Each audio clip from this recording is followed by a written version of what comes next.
지난 금요일 오후에 미국 LA에 있는 이 소파이 스타디움 주변에 LA 경찰 추산 약 3만 명이 넘는 인파들이 구름대처럼 몰려들었습니다. 여러분 지금 보시는 그림이 이제 미국 뉴스에 이제 나온 그 장면을 캡처한 사진인데요. 이 경기장 주변에 엄청난 인파가 몰려들어서 줄을 막 2km 넘게 서 있는 장면입니다.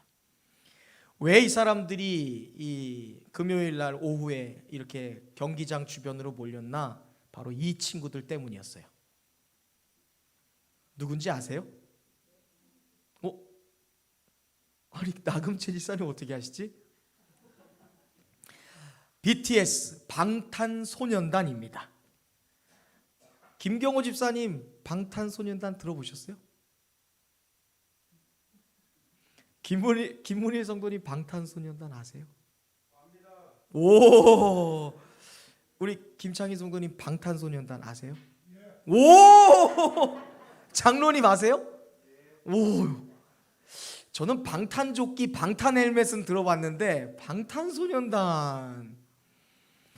그렇다면 이 사람들이 왜 3만 명이 넘는 사람들이 이 경기장에 모였나? 이 방탄소년단의 LA 콘서트를 하루 앞두고 콘서트 진행팀에서 판매하는 이 굿즈라는 것을 구입하기 위해서 몰려들었습니다. 굿즈가 뭐냐면 아이템이에요. 이 방탄소년단과 관련돼서 제작된 배지나 뭐 현수막, 브로셔, 뭐 그 사람들의 얼굴이 새겨진 티셔츠, 부채, 야광봉, 수첩 등 이 가수들과 관련된 이 상품들을 콘서트 하루 전에 파는 거예요. 그거 사려고 지금 수만 명의 사람들이 몰려든 겁니다. 콘서트 전에 이 BTS의 굿즈가 판매가 시작되니까 미국 서부에서 몰려든 사람들이 자그마치 2km가 넘는 긴 행렬의 줄을 서게 된 거예요. 그게 미국 뉴스에 그냥 막 다 그냥 등장하는 겁니다.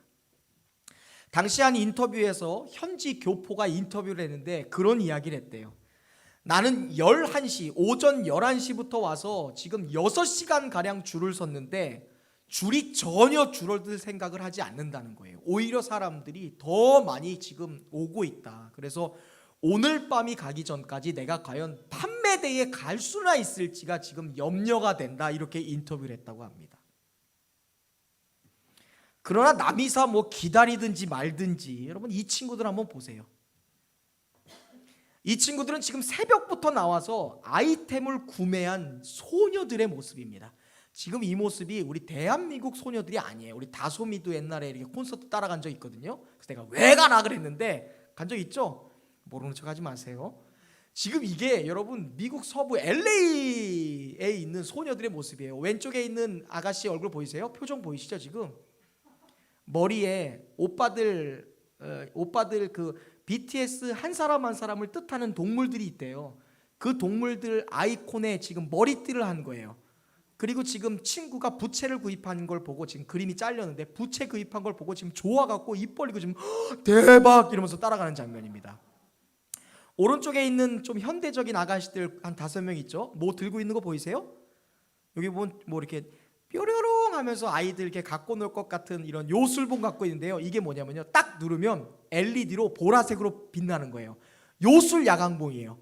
BTS 오빠 하면서 BTS 이거 할 때 흔드는 야광봉 그거 3만 원, 4만 원 주고 산 거예요, 지금. 놀라지도 않았네. 남의 애들의 이야기라고. 이게 지금 우리나라 이야기가 아니에요, 여러분. BTS가 지금 미국의 소녀들의 마음에 지금 불을 지른 거예요. 아침부터 새벽부터 와서 기다려도 상관없어요. 오빠들의 얼굴이 새겨진 부채 하나만 얻을 수 있다면 하루 종일 기다리는 거예요. 이 친구들 대단합니다. 영국의 한 심리학자가 인간의 수명을 80세로 잡았습니다. 약 70만 시간이라는 것을 가정했을 때 한 사람이 이 70만 시간이라는 시간을 어떻게 사용하는지에 대하여 조사한 적이 있어요. 영국 사람이 조사한 거니까 우리나라랑 문화랑 좀 달라요. 그래서 좀 다를 수 있지만 한번 여러분 참고해서 한번 들어보시길 바래요. 제가 먼저 굵직굵직한 것부터 좀 말씀드릴게요. 80년이란 시간, 70만이라는 시간을 두고서 인간이 어떻게 살아가나 보니까 첫 번째, 일하는 시간과 잠자는 시간이 비슷했어요. 약 25년과 26년을 사용합니다. 80년 동안 25년에서 6년을 자는 시간으로, 또 그와 동일한 시간으로 일하는 시간이에요. 그러니까 도합 몇 년? 50년을 자거나 일하는 시간으로 보낸다는 거예요. 그럼 나머지 30년이 남죠. 들어보세요. TV 시청이나 인터넷 하는 시간, 하루에 4시간을 한다면 평균 잡아서 11년 동안을 TV를 보는 거예요. 거기에 뭐 채널 돌리는 시간도 있고요, 인터넷 이렇게 핸드폰으로 만지는 시간, 하루에 4시간 핸드폰이나 TV 보시는 분 계시면 11년이라는 시간을 TV 보는 데 사용하는 거예요. 먹는 시간으로는 6년을 소비합니다. 전화 받고 전화 거는 시간으로는 4년. 좀 놀랐는데요, 빨래하는 시간으로는 3년을 사용했대요. 워낙 영국이 비도 많이 내리니까, 또 이제 일광소독도 많이 하니까, 뭐 우리처럼 날씨가 좋은 게 아니니까 좀 더 많은 시간을 투자할지 모르겠지만 어쨌든 간에 빨래하는 데는 3년. 굉장히 웃겼어요. 화내는 데는 2년이라는 시간을 쓴대요. 2년. 외출 준비, 단장하는 시간, 여자는 136일, 남자는 46일. 근데 뭐 46분, 46초도 단장 안 하시는 분들 계시죠? 여보 교회 가자 그러면 하면서 그냥 나오시는 분 계시잖아요. 웃는 시간으로는 하루에 6분을 웃는다면, 남자 여자 상관없이 하루에 6분 정도 웃는다면 평생 80년을 사는데 80일밖에 안 웃는데요. 목사님, 저 하루에 6분 정도 웃어야 하는 분 계세요? 그러니까 만약에 하루에 1분, 종합 1분을 안 웃는 분은 80년을 사는 동안에 10일도 웃는 게 아닌 거예요. 그러니까 하루 종일 한 번도 안 웃으시는 분은 80년을 사는데 1시간도 안 웃어. 오늘 지금 웃을 수 있는 시간이에요. 여러분, 옆 사람 보면서 한껏 양껏 한번 웃어주세요. 하하하하하하하하하하하하. 지금이라도 웃으셔야 돼요. 근데 굉장히 저에게 흥미로운 게 있었거든요. 뭐냐면, 사람이 80년 동안 70만 시간을 사는데 그 일평생 동안 무언가를 기다리면서 소비하는 시간, 그게 굉장히 흥미로웠어요. 얼마 정도 될 것 같으세요? 기다리는 데 사용하는 시간 8년이에요. 8년. 인생의 10분의 1을 뭐 하는 시간으로? 기다리는 시간으로 사용한다는 거예요. 듣고 보니까 정말 그래요. 약속 시간을 기다려요? 사람을 기다리죠. 저는 사람을 기다리는 거의 진수가 우리 박상우 집사님이에요. 결혼하는데 양보라가 결혼을 허락은 해줬는데 지금 막 허벅지 꼬집고 막 기다리는 거야. 내가 이제 사회생활을 시작했고 미국에서 와서 아직 자리를 안 잡았으니까 뭐라도 해야 되잖아요. 그래서 결혼은 하고 싶은데 마음대로 막 결혼을 못하니까 언제 그날이 올까 막 허벅지 꼬집고 기다려서 양보라 집사님 얻었거든. 진짜 기다림의 진수야 이 사람이. 우리 박상원 집사님 박수 한번 칩시다. 얼마나 결혼하고 싶었는지, 매일같이 막 진짜 막 빨리 결혼하고 싶어서. 차를 운전하든 길을 걸어가든 우리든 신호등이 바뀌길 기다리죠. 뭐 버스나 전철을 기다리기도 하고 은행 업무를 볼 때도 기다려요. 밥을 먹거나 밥을 만들거나 음식 주문을 하면서도 기다려요. 쇼핑을 한 후에는 계산대에 서서 내 차례가 오기를 기다리시죠. 또 시험 결과를 기다리고 합격 발표도 기다립니다. 무엇보다 우리가 병원이나 관공서에 가면 뭐 1시간, 2시간 줄 서는 거는 뭐 아무것도 아니잖아요. 요즘에 큰 병원 가보세요. 막 3시간 동안 대기하잖아요. 요즘 우리 교회에도 무언가를 기다리는 분들이 굉장히 많아요. 무엇보다 새 생명의 탄생을 기다리는 분들이 굉장히 많을 거예요. 우리 김성건 집사님 얼마나 기다리고 있어요. 아기 이름 정했어요. 뭘까요? 김하준. 하나님이 준비시키신다.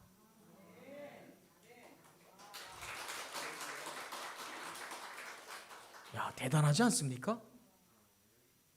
하준이의 탄생을 지금 온 가족이 기다리고 있어요. 정작 부모인 본인들 그리고 할머니 할아버지들은 얼마나 또 기다리겠어요. 작년에 우리 배현정 집사님이 그렇게 첫 소윤주인 우리 이보미의 탄생을 얼마나 기다렸는지 매주 교회 올 때마다 핸드폰을 보여주는데, 애기 뱃속의 태아 사진이에요. 근데 맨날 나에게 그 모습, 목사님 이보미 많이 컸죠? 내 손주 많이 컸죠? 제가 봤을 때 그냥 점이에요. 아니 아무리 봐도 그냥 점이야.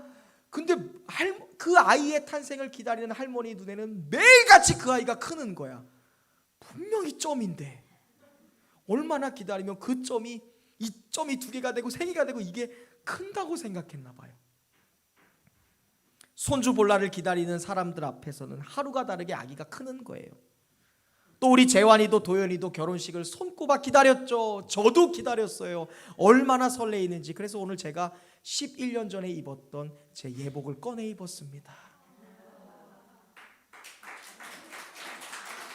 이게 아직 맞는다는 것은 제가 살을 뺐든지 아직 괜찮은 남자라는 거겠죠. 이렇듯 여러분, 인생이라는 것은요, 기다림으로부터 시작해서 기다림으로 끝나는 겁니다. 그런데 여러분, 기다림이라고 다 같은 기다림이 아니에요. 우리 인생은 얼마나 가치 있고 얼마나 소중한 것을 기다리며 살아가느냐에 따라 우리의 인생이 완전히 달라집니다. 무엇보다 우리는 신앙을 가지고 사는 그리스도인으로서 우리는 나의 인생의 10분의 1이라는 엄청난 시간을 과연 무엇을 기다리며 살아가고 있는지에 대해 좀 살펴볼 필요가 있어요. 과연 인생에 있어서, 나의 인생에 있어서 가장 가치가 있는 기다림은 무엇일까? 사랑하는 여러분, 저와 여러분, 우리는요, 오늘 2000하고도 21번째 예수 그리스도의 오심을 기념하는 대림절의 첫 번째 주일을 맞이하게 됐습니다. 이 귀한 절기의 시작날, 오늘 저는 세례 요한의 모습을 통해 과연 우리가 어떠한 마음과 심령으로 예수님을 기다리고 그분을 맞을 준비를 해야 되는지 여러분들과 말씀을 나누기를 주님의 이름으로 축원합니다. 첫 번째, 우리는 이 대림절에 이러한 모습으로, 이러한 마음의 심령으로 예수님을 기다리고 은혜를 사모하며 기다려야 됩니다. 함께 읽어볼까요? 시작. 아멘. 옆 사람과 인사합시다. 예수님의 임재를 소망하며 기다립시다. 앞으로 성탄절이 다가오기 전까지 4주 동안 우리가 기다려야 될 것은 예수 그리스도의 임재예요. 그분이 나의 삶에, 나의 가정에 임재하실 것을 기다리는 마음으로 이 대강절기를 보내시기를 주님의 이름으로 축원합니다. 수천 년의 세월 동안 이스라엘 백성들이 고난을 당할 때마다 늘 기다리던 존재가 있었습니다. 그는 바로 말할 수 없는 고통과 고난 속에서 자신들을 해방시키고 구원해 줄 하나님이 보내시는 구원자, 즉 메시아를 기다리면서 그들은 늘 살아갔었어요. 과거 애굽의 노예가 되어서 학대를 받을 때에도 이스라엘 백성들은 하나님의 구원과 하나님이 보내실 메시아를 간절히 기다렸습니다. 그리고 바벨론에 의해서 유다 왕국이 멸망을 당하고 이름도 알지 못하는, 말도 통하지 않는 이방 땅에 포로로 잡혀갔을 때에도 그들은 메시아를 간절히 기다렸어요. 우리를 구원해 줄, 우리를 해방시켜 줄, 포로 생활에서 우리를 돌아오게 할 메시아를 소망했던 거예요. 또한 그 후로 로마가 이스라엘을 다스릴 때에도 이스라엘 사람들은 하나님의 구원을 기다리며 로마의 압제에서 자신들을 구원해 줄 메시아를 그토록 간절히 기다렸습니다. 그리고 그 무엇보다도 같은 시간을 살아가던 세례 요한이라는 인물은 누구보다도 간절히 메시아를 기다리던 사람이었습니다. 누가복음 1장을 보면 이 세례 요한의 부모가 세례 요한을 이 땅에 낳기 전에, 태어나기 전에 천사를 통해서 너희가 낳을 아들이 장차 하나님께서 보내실 메시아의 사역을 준비하는 자로서 쓰임 받을 것이다 라는 이야기를 전해 듣게 됩니다. 내가 낳게 되는 아들이 메시아의 길을 준비하고 예비하는 그런 자로서 쓰임 받게 될 것이라는 그러한 예언을 듣게 된 거예요. 그 후로 태어난 세례 요한은 평생토록 메시아를 사모하면서 기다렸습니다. 이 땅과 이 땅의 사람들을 구원하기 위해 하나님이 보내신 구원자 메시아를 간절히 소망하며 기다리며 살았던 사람, 그가 바로 세례 요한이었어요. 다른 사람들은 이스라엘이 로마로부터 해방돼서 자유와 독립을 얻을 것을 바라며 메시아를 기다렸어요. 하지만 세례 요한은 달랐습니다. 세례 요한은 하나님이 주실 구원이라는 것은 로마의 압제와 핍박으로부터의 해방이 아니라 오히려 죄와 사망과 죽음과 지옥으로부터의 구원이다라는 것을 누구보다 잘 알았던 사람이 바로 세례 요한이었어요. 그래서 세례 요한은 사역을 시작하면서 메시아 즉 구원자의 오심을 준비하며 회개하라 천국이 가까이 왔느니라, 회개하십시오 하나님의 나라가 가까이 왔습니다 라고 외치면서 사람들 마음속에 있는 죄를 깨닫게 했어요. 그리고 회개하는 사람들을 불러 요단강에서 죄 사함의 증거를 주는 물 세례를 베풀기도 했습니다.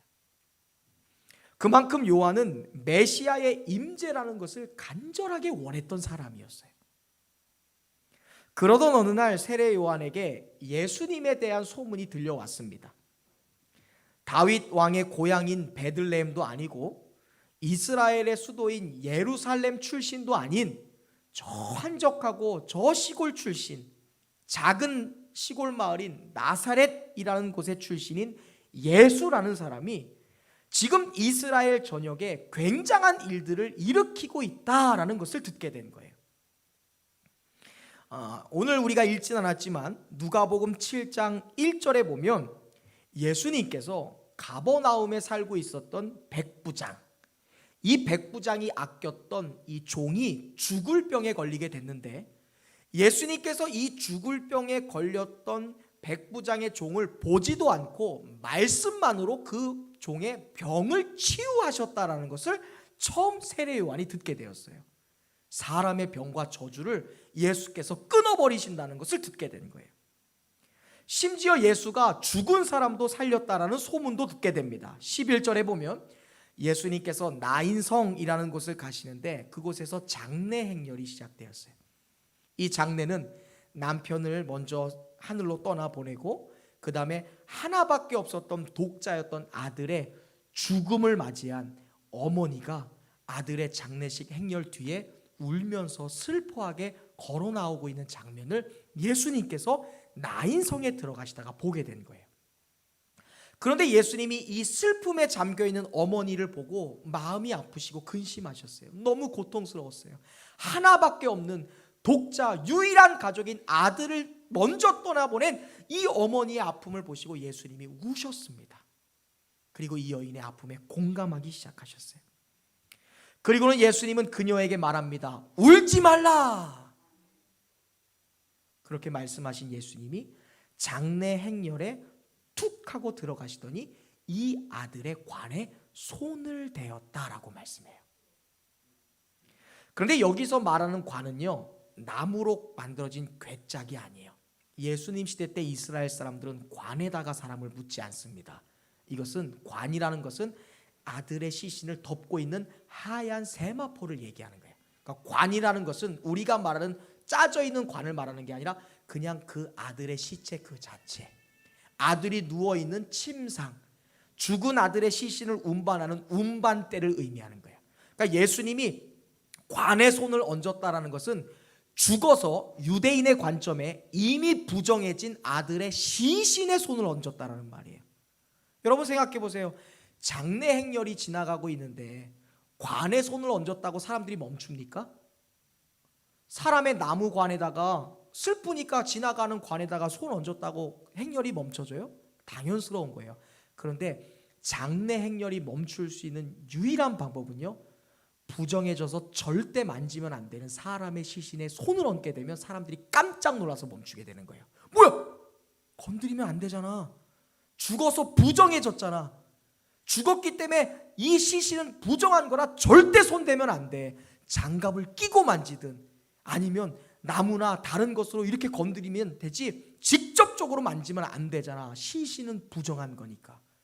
근데 예수님이 어머니도 감히 만질 수 없는 이 죽은 아들의 시신에 손을 댄 거예요.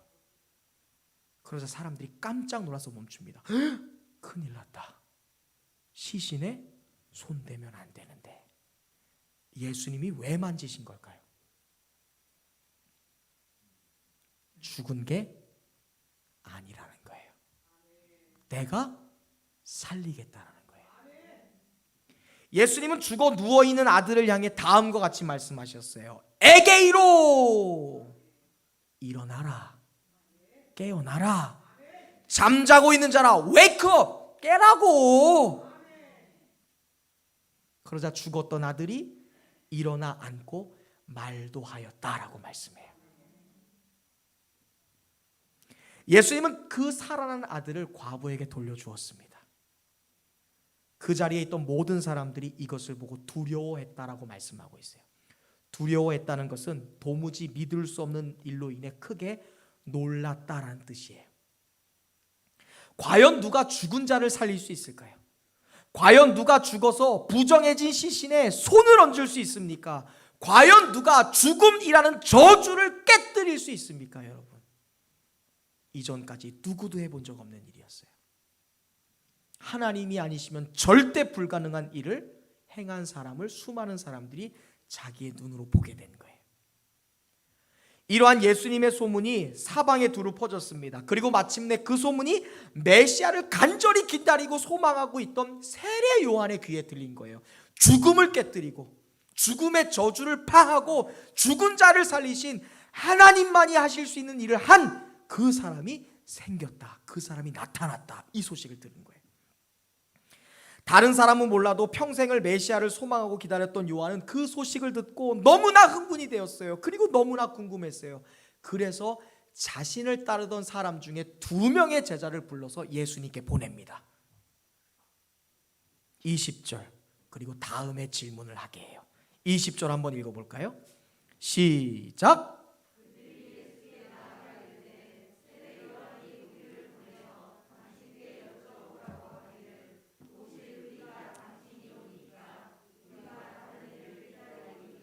아멘. 오실 그 이가 당신이오니이까 아니면 우리가 다른 이를 기다릴까요?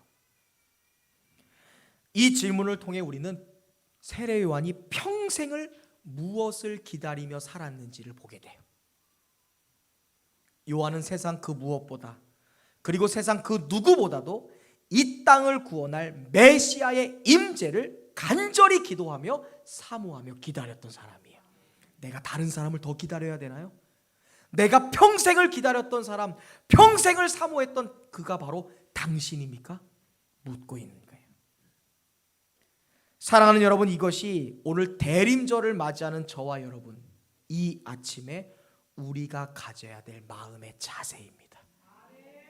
성탄을 기다리는 오늘 우리의 심령은 예수 그리스도의 임재를 기다리는 마음으로 가득 차야 돼요.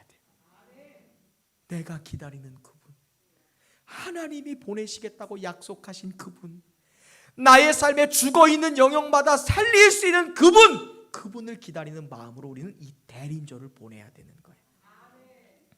오늘날 이 땅에는 세례 요한처럼 예수 그리스도의 임재를 소망하는 사람들이 많아져야 돼요. 주님의 임재, 하나님의 임하심, 주님이 내 삶에 들어오시면 내 삶은 바뀔 것이다. 주님이 우리의 가정에 오시면 우리의 가정에는 잃어버렸던 소망이 다시 세워지게 될 것이다. 주여 내 가정에 임하시옵소서. 하나님 나의 삶에 임재하여 주옵소서.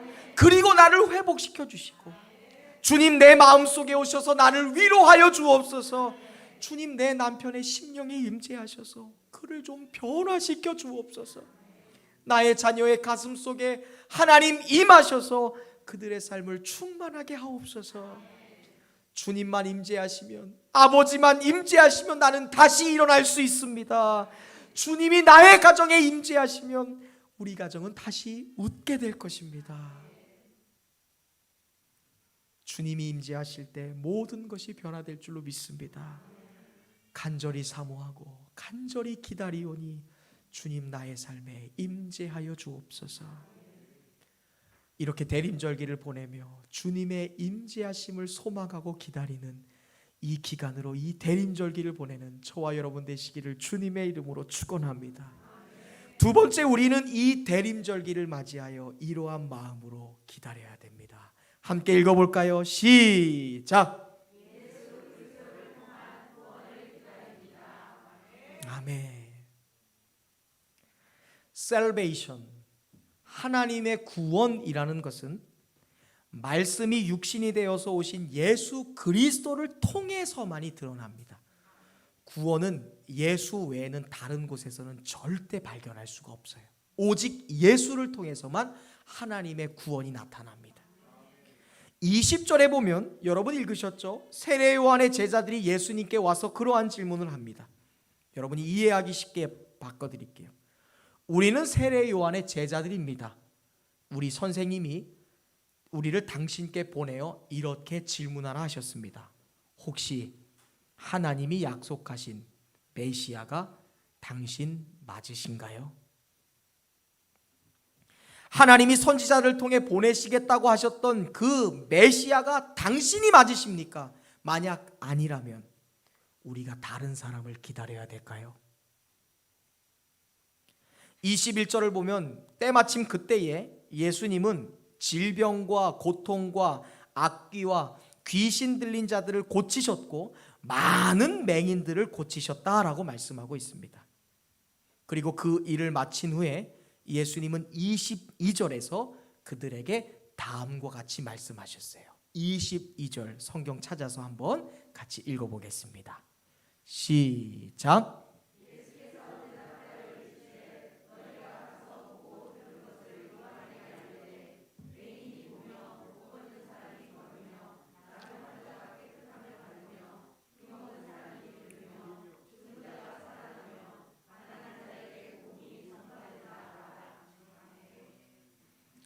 지금 여러분이 읽으신 말씀은요, 예수님이 처음 말씀한 게 아니에요. 예수님이 이 땅에 오시기 전에 700년 전에 활동했던 이사야라는 선지자가 하나님께서 주신 영감으로 만약 메시아가 이 땅에 오면 이러한 일들을 할 것이다 라는 것을 묘사한 말씀을 예수님이 그대로 말씀하신 거예요. 그러니까 이스라엘 백성들은 지금 700년이 넘는 1000년이 넘는 세월 동안 메시아를 기다릴 때 지금 22절에서 이러한 일들을 행하는 사람이 나타나면 그가 바로 하나님이 보내신 메시아일 거다라는 확신을 갖고 살았어요. 죽은 자를 살리고 맹인들을 고치고 귀신을 내어 쫓고 가난한 자에게 복음을 선포하는 그 사람을 보게 될 때 그는 누구다? 하나님이 보내신 메시아이다. 그런데 21절에 보니까 이 제자들이 예수님께 나와서 하나님이 선지자들을 통해 약속하신 그 메시아가 당신입니까? 라고 물었을 때 마침 이 이사야 선지자를 통해서 묘사되었던 하나님이 보내시는 메시아의 특성을 예수님이 그대로 행하셨어요. 눈먼 자를 고치십니다. 병든 자를 고치셨고 귀신을 내어 쫓았습니다. 수많은 맹인들의 눈을 여셨어요. 그리고 가난한 자에게 복음을 선포하셨어요. 지금 예수님이 말씀한 거예요. 너희가 지금 본 그대로 누구에게 가서 전해? 세례 요한에게 가서 전해. 선생님, 우리가 분명히 보았습니다. 예수님을 통해 맹인이 보게 되었고 예수님을 통해 못 걷는 자, 안진뱅이가 일어서는 것을 보았습니다. 예수님을 통해 나병 환자가 깨끗함을 얻었고 예수님을 통해 귀머거리가 다시 듣게 되었고 예수님을 통해 죽은 자가 다시 살아나였고 예수님을 통해 가난한 자들에게 하나님 나라의 천국 복음이 들려졌습니다. 그러므로 우리가 기다리던 메시아가 맞습니다 라고 전하라는 거예요. 예수님은 이 말씀을 통해 온 세상과 인류가 그토록 기다리고 간절히 원했던 세례 요한이 평생을 간절히 소망하고 기다렸던 메시아가 바로 나다라고 선언해 주신 거예요. 사랑하는 여러분, 또한 오늘날 우리는 구원자의 대망을 꿈꾸는 사람들이 되어야 될 줄로 믿습니다. 오늘날은 하나님의 구원을 대망하는 사람들이 점차 사라져가는 시대입니다. 더 이상 하나님이 보내시는 구원자를 사람들이 기다리질 않아요. 세상과 사람들이 세운 구원자를 오히려 기다리며 살아가는 시대가 우리의 시대입니다. 사회의 유력가를 나의 구원자로 삼습니다. 돈 벌어다 주는 남편을 나의 구원자로, 나의 부모를 나의 구원자로, 나의 직장과 사업장을 나의 구원자로 세워놓고 그것을 기다리며 목 놓아 살아가는 사람들이 너무나 많이 있는 시대가 오늘날의 시대예요. 물질을 자신의 구원자로 삼는 사람도 있습니다. 지금 이 시간에도 정선의 카지노를 향하는 사람들이 그렇게 많다는 것 알고 계세요? 시도 때도 없이 업비트 사이트를 전전하며 코인 시세에 매달려 살아가는 사람들도 있어요. 코인 한번 대박 터지면 매일 복권방 앞에 앉아서 대박이 터지기를 기다리며 소중한 인생을 허비하는 사람들도 굉장히 많이 있습니다. 물질이 나의 구원자가 될 거라고 소망하며 살아가는 사람들, 그 사람들에게는 하나님이 보내시는 구원자는 더 이상 필요가 없어요. 어떤 분은 휴가를 구원으로 생각하는 분도 계세요. 어떤 분은 여행을 구원으로 삼는 분이 있습니다. 열심히 일한다. 그런데 휴가 가면 다 회복될 거야. 여행 가면 내가 나의 기분이, 이 적적하고 힘들었던 기분이 구원받을 거야 라고 생각하는 분들도 계세요. 어떤 분은 무언가를 계속 구입하고 소비하는 일들을 자신의 구원으로 삼는 분들도 너무 많이 계세요. 그러나 그런 일들이 우리의 일상이 된다면 진정한 구원, 하나님이 보내시는 구원자를 우리가 잃어버리는 삶을 살아갈 수밖에 없는 거예요. 더 이상 메시아를 기다리지 않아요. 더 큰 돈, 더 자극적인 게임과 향락, 더 좋은 취미, 더 확실한 여행, 더 황금적인 그러한 어떤 휴가를 꿈꾸는 삶으로 나의 구원을 준비하는 사람들이 있다라는 거예요. 돈이, 사람이, 여가가, 여행이 나를 구원해 줄 것이다라고 착각하게 된다는 거예요. 그러나 여러분, 진정한 구원은요, 사람에게 있지 않습니다. 성경은 구원은 오직 여호와 하나님께만 있는 것이고 하나님이 보내신 메시아 예수 그리스도를 통해서만 우리의 삶에 구원이 있다라고 말씀하고 계신 것을 믿으시기를 주님의 이름으로 축원합니다. 그러므로 오늘 우리는요, 사람과 물질과 여가와 오락이 아니라 오직 예수 그리스도를 통한 구원을 기다리는 사람들이 돼야 돼요. 이사야 29장 9절입니다. 그날에 말하기를 이는 우리의 하나님이시라. 우리가 그를 기다렸으니 그가 우리를 구원하시리로다. 이는 여호와시라. 우리가 그를 기다렸으니 우리는 그 구원을 인하여 기뻐하고 즐거워할 것이다.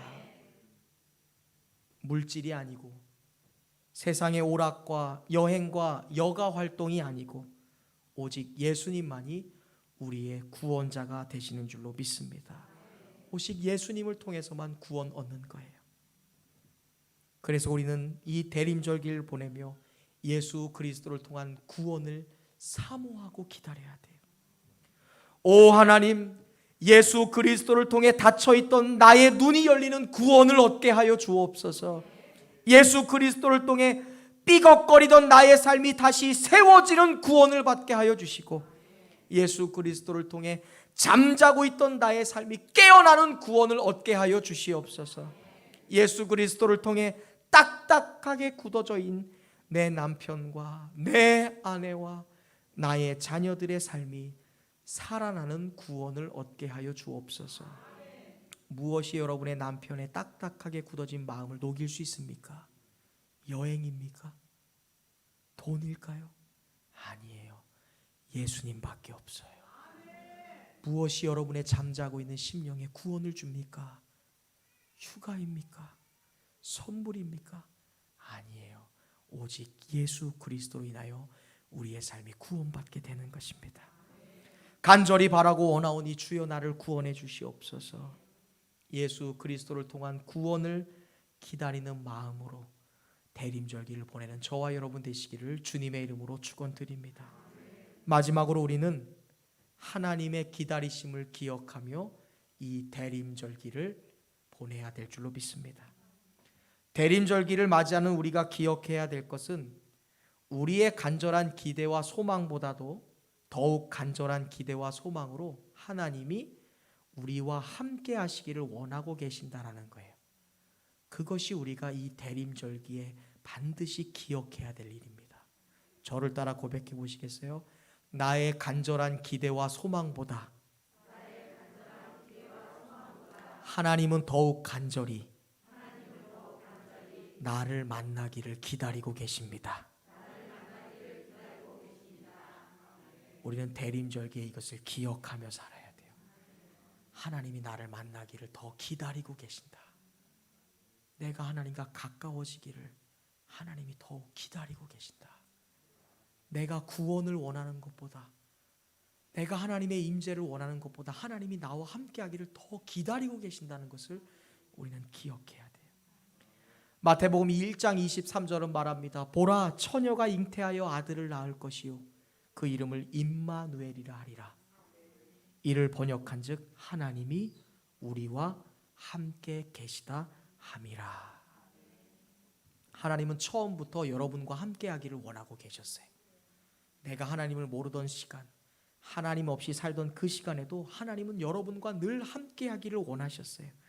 하나님은 예수 그리스도를 통해 우리의 삶을 죽음에서 생명으로, 절망에서 소망으로 바꾸기를 태초부터 원하고 기다리고 계셨습니다. 메시아를 소망하는 사람들의 기다림의 시간이 아닌, 그래서 성탄은 우리와 함께하고자 하시는 하나님의 기다림의 시간이었어요. 이스라엘 백성들은 우리를 로마의 압제에서 자유하게 하고 바벨론 포로에서 돌아오게 할 메시아를 기다렸지만 아니에요. 그 기다림의 시간보다 더 강력하게 기다린 분은 하나님이셨어요.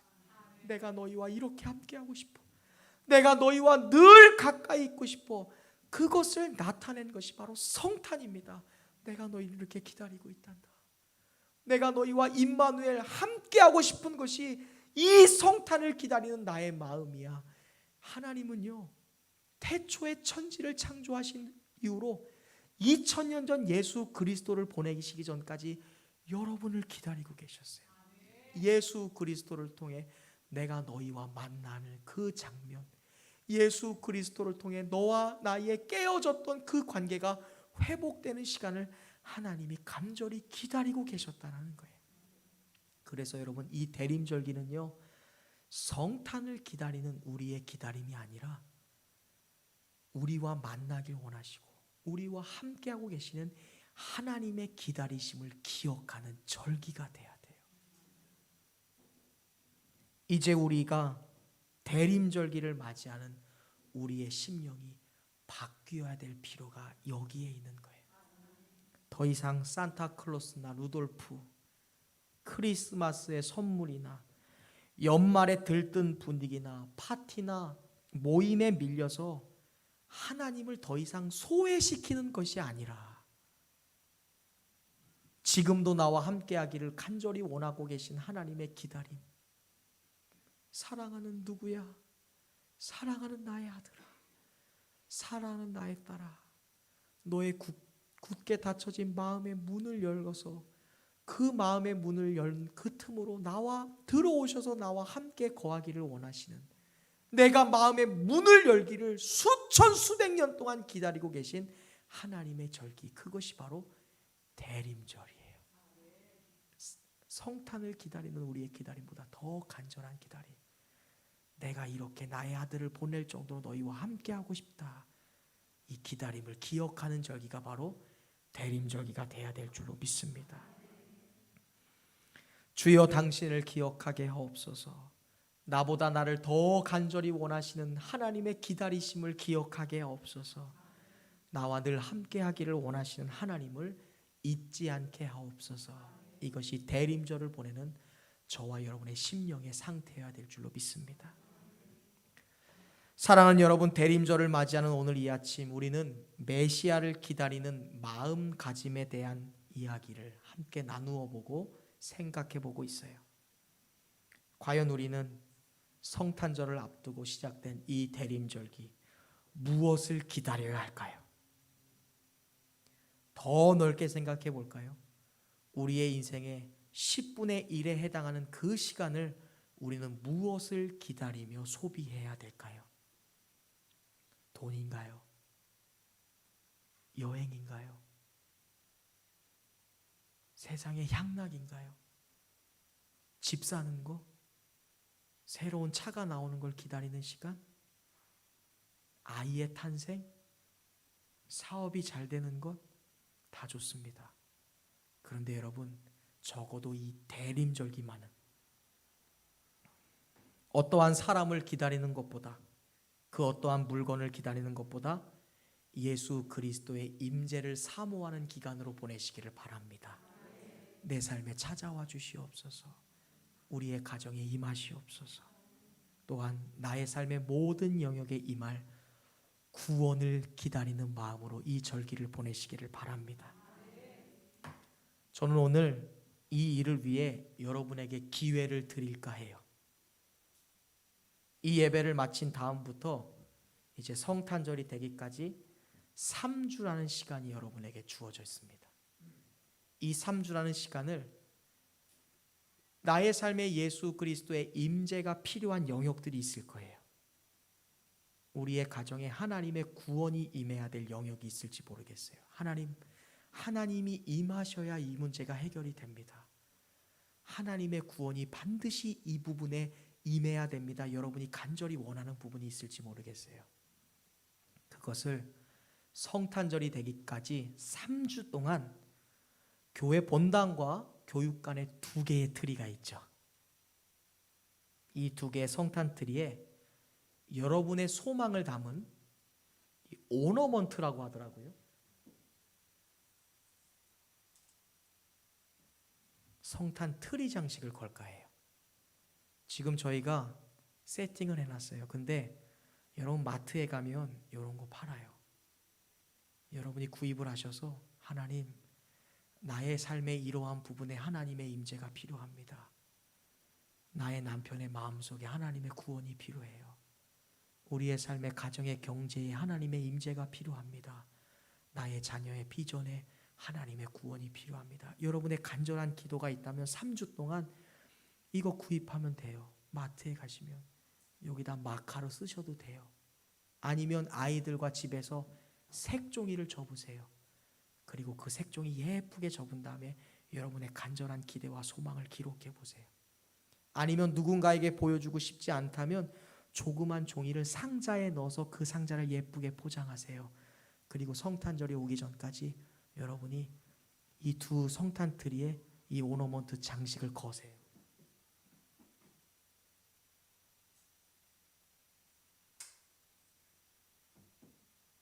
그렇게 우리가 하나님의 임재, 하나님의 구원을 기다리는 마음으로 이 성탄을 맞이할 수 있기를 주님의 이름으로 축원합니다.